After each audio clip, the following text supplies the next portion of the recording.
जहन 6:63 प्रभु श्रीकृष्ण कहले मांस कौन उपकार आसे ना मु तुम मान जे समस्त वाक्य कहूँ से सब आत्मा एवं जीवन अटे। जो समस्त वाक्य आम पढ़ुछु अध्ययन करुछु ईश्वर वाक्य आत्मा एवं जीवन अटे। यही मांसमय शरीर में आम हुए तो अधिक हेले आम 80 वर्ष 90 वर्ष 100 वर्ष आम बंची पा किंतु यही शरीर गोटे दिन नितांत माटी में मिशीज। परमेश्वर जो आत्मा आम से आत्मा परमेश्वर सहित पुनर्बार मिलन कर कारण जो माने प्रभु श्रीकृष्ण विश्वास कर विचारित हेबे ना जहाँकि जहन 3 पर्व 17 तलक जदि पढ़ा हुए से लेखा जाए किंतु जो माने प्रभु श्रीकृष्ण विश्वास करती ना से माने विचारित हेबे एवं से माने दंड प्राप्त हेबे। आ परमेश्वर वाक्य कहे मनुष्य थोड़े मात्र मृत्यु तापर विचार निरूपित है किंतु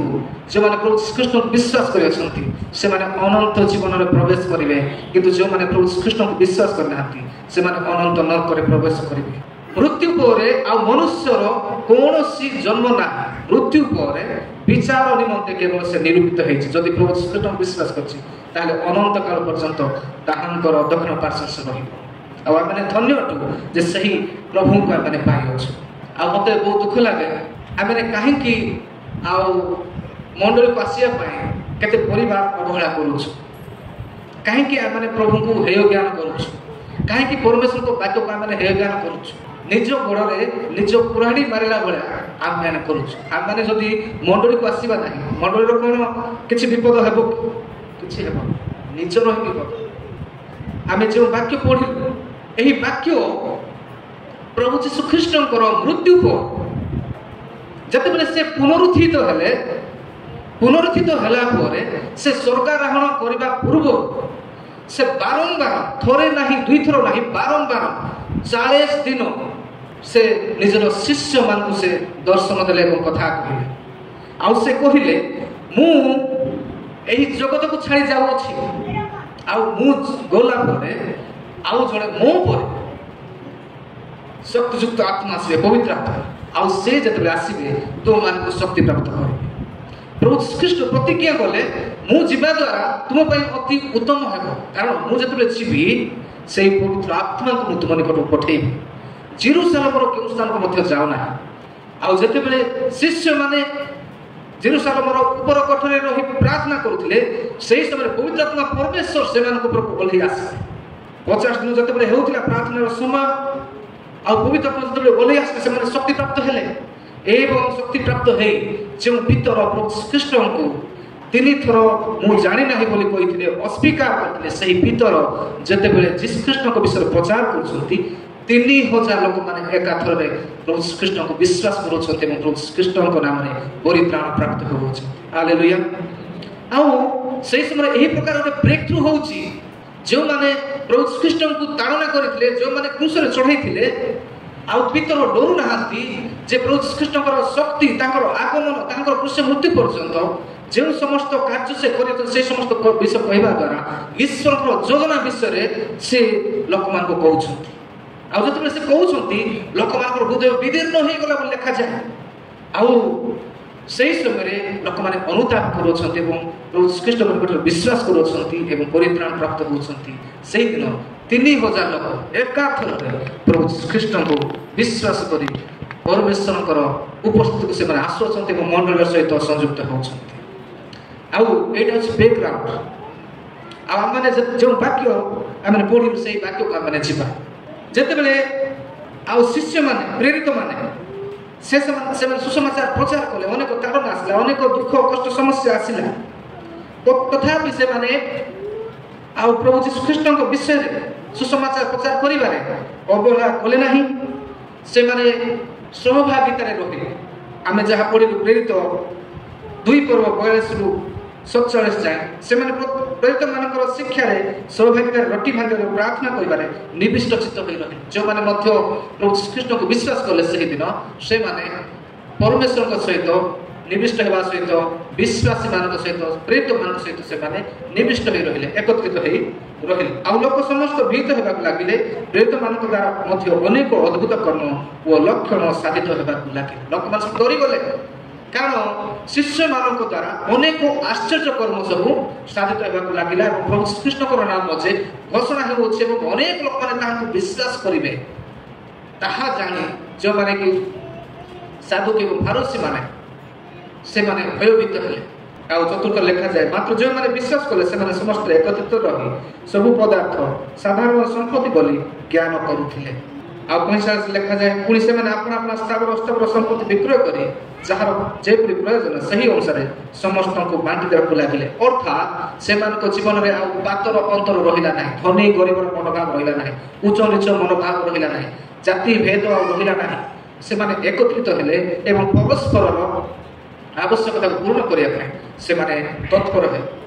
आउ 46 लिखा जाए आउ से माने एकचित होई प्रतिदिन मंदिर रे समवेत हे रहुथिले ओ घरे घरे रोटी भांगी आनंद रे ओ सरल हृदय भजन गान करी ईश्वर को प्रशंसा करुथिले 2025 पूर्व प्रभु श्रीकृष्ण एही धरा पृष्ठ को आसिले एवं ताहांकर परित्राण कार्य को से साधन कले तथापि जो माने मंडली सहित संयुक्त हेले प्रथम मंडली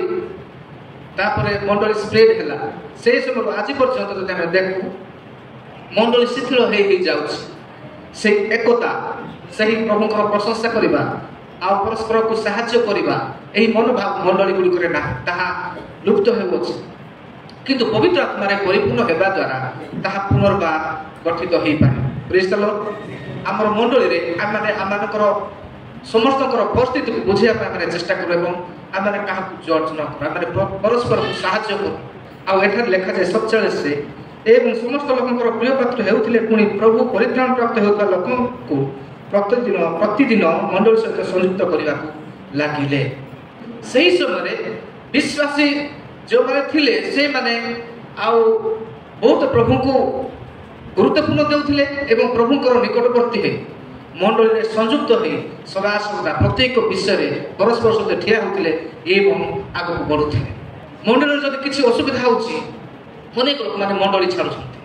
मंडल जब किसी कार कथा जब भल लगे ना ताहले सब डिस्कसन हो नहीं किंतु आम मैंने गोटे वाक्य देखा गीत संहिता 92 13 ରୁ 15 सॉरी 13 ରୁ 15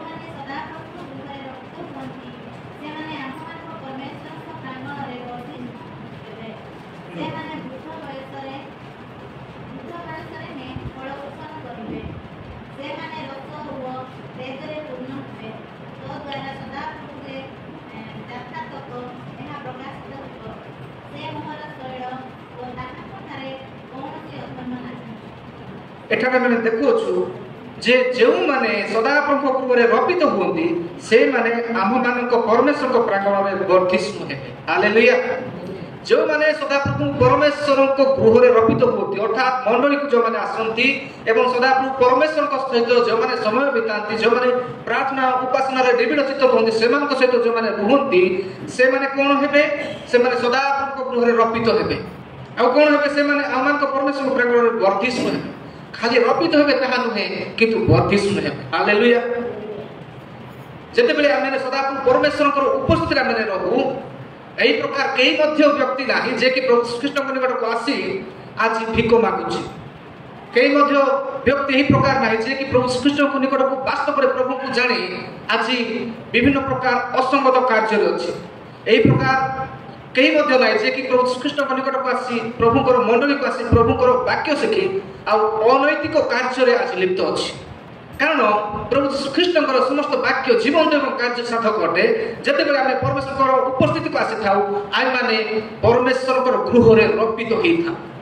आम मान आम जिते बेले बिल लगाऊँ रोपण करुचु ताहा बढ़ुची बढ़ला कौन हो धान हो धान लगे कौन हो मैंने चावल कर खाऊ माने फल फलुची आ जो मैंने सदा परमेश्वर को गृह को आसती से माने से प्रकार जमी से रपित हुए उर्वर जमी आउ ताहा बढ़ी थाए आउ ताहा वर्धिष्णु हेबा सहित ताहा कौन करे फल उत्पन्न करे प्रेज द लॉर्ड